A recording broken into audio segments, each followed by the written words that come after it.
Compliance is a profession where people work tirelessly to make the world a better place. And there are hundreds of amazing and inspiring women who have helped the field develop into what it is today. Great Women in Compliance is part of the Compliance Podcast Network, so join Mary, Shirley, and Lisa Fine as they talk with women in compliance who are making a difference. Welcome to the Great Woman in Compliance podcast with Lisa Fine and Mary Shirley. I'm Mary Shirley, and today I'm pleased to host Mia Reini. Welcome, Mia. Please tell us about yourself. Thanks, Mary. Thanks for having me. I appreciate it. So about me is I really fell into compliance while following my husband around the country for his MBA and then a job in Atlanta. I'm a lawyer. And I worked for the general counsels of Notre Dame and Georgia Tech in compliance, policy, and enterprise risk management roles. And then went in-house as a compliance role opened up here at Home Depot. And that's where my husband was working at the time. And so I jumped at the chance to follow him again, but really to a company and a store that I really love. But this time I'm done following him. He can follow me next time. I love that. Excellent. Thank you. And thinking of you being in the retail space, what are some of the compliance risks that retailers need to be particularly conscious of? Sure. Now, there are definitely risks like inflation, which we have little control over. And then there's the brick and mortar versus online risks that we do plan for and mitigate. One thing about enterprise risk management is that it's really never dull. There are always new emerging risks popping up, and some of which you can mitigate easily, and some are much more difficult to mitigate. What I tell people is if you like current events and strategy and problem solving and heat maps, then you'll love enterprise risk management. That's a good point. Thank you for that. I've just noticed earlier today when I was thinking about our interview that I intuitively wanted to say the Home Depot, which is actually the way Americans say it. So saying it my way, it should have been the Home Depot. So I'm going to try and get my accent back. The Home Depot Compliance Department has put a lot of internal compliance communications and awareness campaigns on LinkedIn. What was the rationale for sharing your communications that I'm guessing were primarily targeted at employees outside of the company? Sure. When I was hired, one of the goals for my position was to tell our compliance story better, both internally and externally. I came up with the idea for compliance topic of the month, and we decided to post these monthly communications and graphics externally as well as internally to share our compliance story. Home Depot is really one of the most value-based company that I've ever worked with, and Home Depot fiercely values its customers, associates, and shareholders. So compliance protects all three, and sharing our compliance story shows how much we really do care about all three. Oh, that's awesome. And no worries if you're not aware of this, but I'm just curious as to the rationale or the motivation for why the company had an interest in telling your compliance story more to the public. I think it really does align with our values, and they wanted to make sure that we're getting credit for the work that we're doing and that others know it. So we are really good in the compliance space with sharing. We all share so much in the compliance professional world at all of the conferences that we've met at and things like that. This is just I think it takes it up a notch where we're sharing what we're actually doing that we can share, obviously, because it's not too private in a monthly cadence. That's cool. And what's a success story that you're particularly proud of from these communication campaigns? A success story that I'm particularly proud of from our communications campaign really is how our compliance team has been interacting with our associates on our internal social media. So we post our compliance topic of the month on internal social media, and we get thousands of views, and our team is alerted when we get comments, and we read them all and we respond to questions. And I really personally believe strongly that compliance should be out there interacting with your associates as much as possible to help them do the right thing. So I love the communications campaign monthly because it gives us that point of reference to do that. Nice. And as we have evolved as a profession, it's often necessary to innovate on our initiatives. What are your thoughts for leveling up on these campaigns moving forward? Yeah, one way I think that we could level up on our monthly campaign is to really take on compliance risk areas that we've identified as being important to the business. And we could be then we'd engage in some part of helping to mitigate those risks through this educational campaign. So really just identifying what are the compliance risks and how could we help.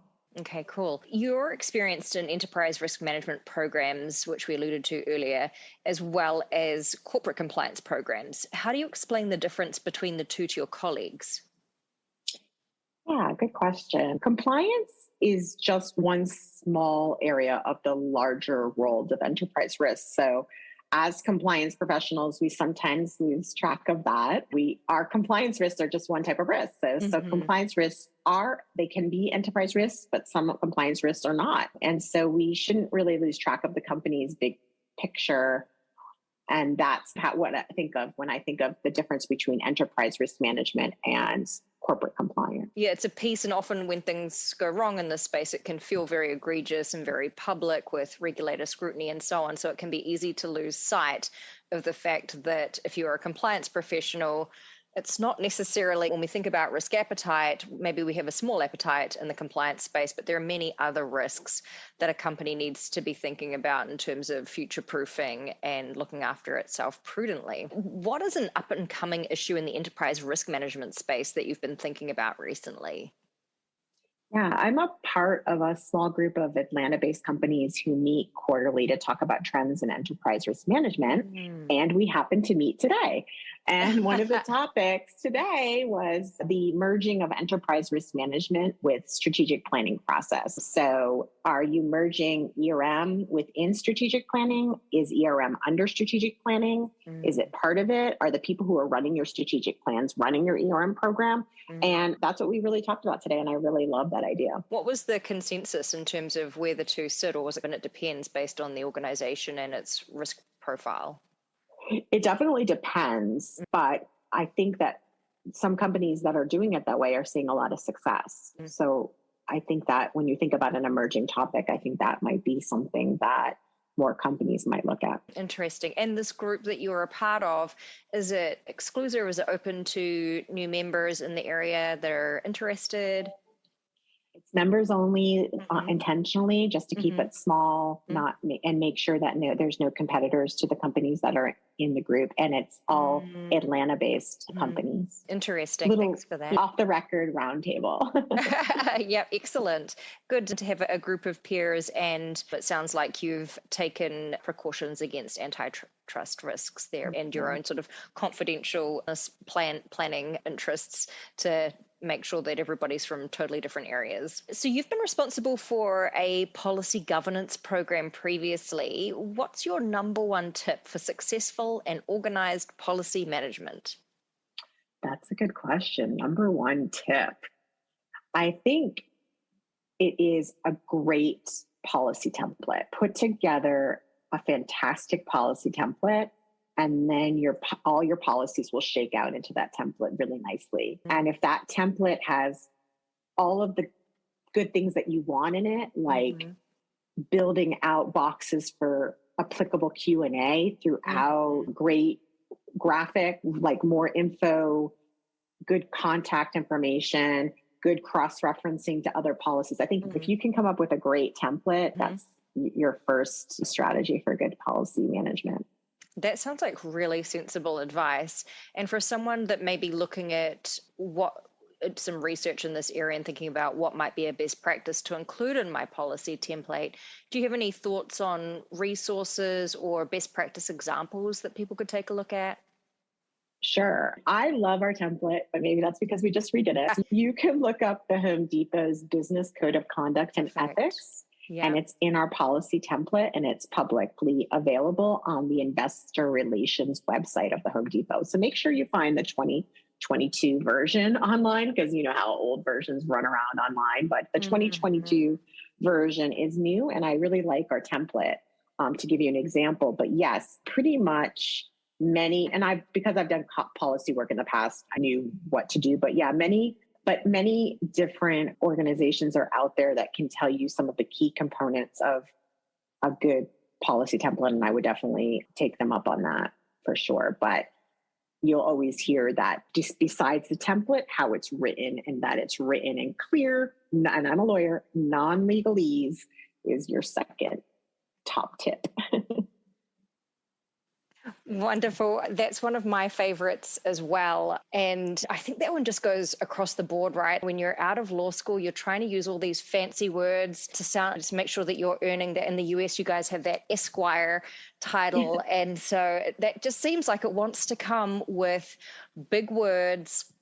And in reality, especially when we're in-house, the best thing that you can do is just move to a more casual way of speaking and like a conversational approach to people when writing emails and policies that, the average person is willing to take a look at and can understand. I love that advice. That's excellent. And so my next question for you is, what's something fun and different that the Home Depot has made as part of its Global Compliance Summit in the past? So just for anyone not 100% sure of what I'm referring to, some companies pull together, the word retreat might be a little bit too connotations of spas and relaxation, but essentially it's the concept of the compliance department coming together for usually a multi-day meeting. And if you're international, folks and representatives come in from all across the world to have some quality time together and do some team bonding, figure out strategy and align on what you're going to be doing for the future. I believe Home Depot has a Global Compliance Summit. What do you do to spice those up and make it worth all that travel to get there? Exactly. Definitely want to make it worth the while. So yes, we do run a global compliance leads program at Home Depot. So part of my job is to run that program.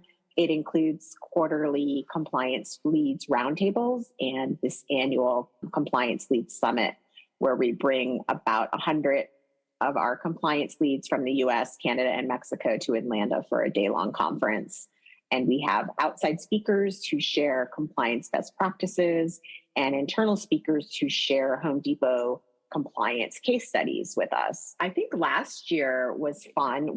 One thing I got some good feedback from our compliance leads was we played the game Compliance Competitor that Spark Compliance Consulting does for companies. Yeah. And they ran the game, which was really what I loved about it was that the fact pattern had so much in the gray, and it was a choose your own adventure. So that if you chose a certain answer, it would affect the hypothetical company's stock price and different things. So the teams could be playing against each other to win, but there was no good answers. There were a lot of bad answers there. It was, and it's just like real life. I got good feedback from our compliance leads about playing that game. But what I really loved about it was just the in the gray and the challenge of it, and the fact that it really did mimic real life examples.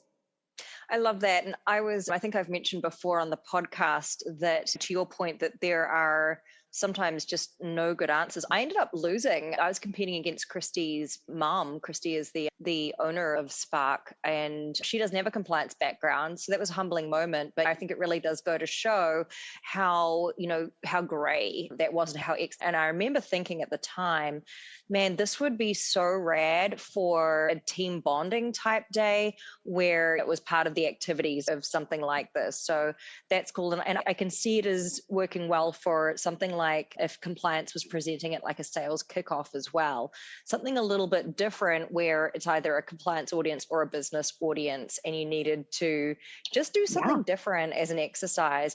But I'm interested as well when you mentioned external speakers. What is it that makes you consider someone a good external speaker for an event like that? What are the types of things that you're looking for when it comes to planning the program and making it of value to your compliance colleagues?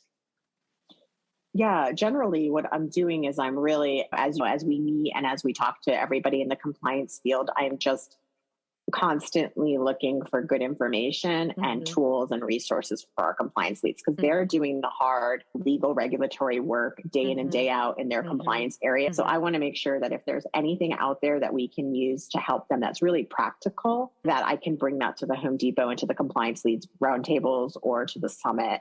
So I'm always looking for books that have practical application and speakers to really understand what they're going through and can help them with whatever is more maybe innovative, and then behavioral or operationalizing compliance and how you do that. So that's really where I'm coming from, is trying to go out there and find the best of the best to bring back to them. I'm not saying that I'm the best of the best, but what you're telling me is some really awesome market feedback, because I am drafting another book and it's essentially about leveling up your compliance program. So based on what I'm hearing from you is that this is the kind of material that would be sought after by colleagues in compliance. So that's really heartening, because I have to tell you, I'm at the point where I've thrashed out a lot of content. Now I'm sitting there going, oh, I haven't finished the draft yet, but it's just unpalatable wanting to go sit back down and stare at the electronic screen again and see what else I've got in me to give out. So that's really helpful motivation and feedback. Yes. Mary, finish the book for 2023 Fall Compliance Summit. That would be rad. And great advice from you there for anyone else who's planning a summit. It really helps to get out of your little community in your internal company and make sure that you're really trawling the compliance community more broadly to identify what are the hot topics, who's got a new book out that's going to be interesting and that maybe a speaker could talk to and you can invite them in. And I think that's a really good one. It's a good idea in respect of the fact that sometimes getting in an external speaker can be pretty expensive, some of the heavy hitters, but you might be in a better position to get in, say, the author of a book and make an agreement that you'll purchase a certain number of books. And then as part of that deal, you can get the speaker to come in and speak to their book. And that may end up being maybe not necessarily cheaper than paying a speaker honorarium, but at least you're getting some swag out of it for your team members to walk away with a little treat, if we can. Right. And definitely in a takeaway for them to reference back. Yeah, exactly. A resource that they're able to take with them. So I love that. Good tips there. And sounds like you're thinking about your 2023 summit already, which is awesome. And I will be inspired to just go sit back down and keep tapping at that keyboard. Yes. Hopefully get to the end. That's great. Mia, that brings us to the end of our time today. I've so enjoyed chatting with you and looking forward to seeing all that you do, the continuance of your great work. And thank you for being a great woman in compliance. Oh, right back at you. Thanks for having me. Thanks. Take care. Thanks for joining us for this episode of Great Women in Compliance. We hope you'll join us in honoring the great women in the compliance field by subscribing to this podcast and leaving a review.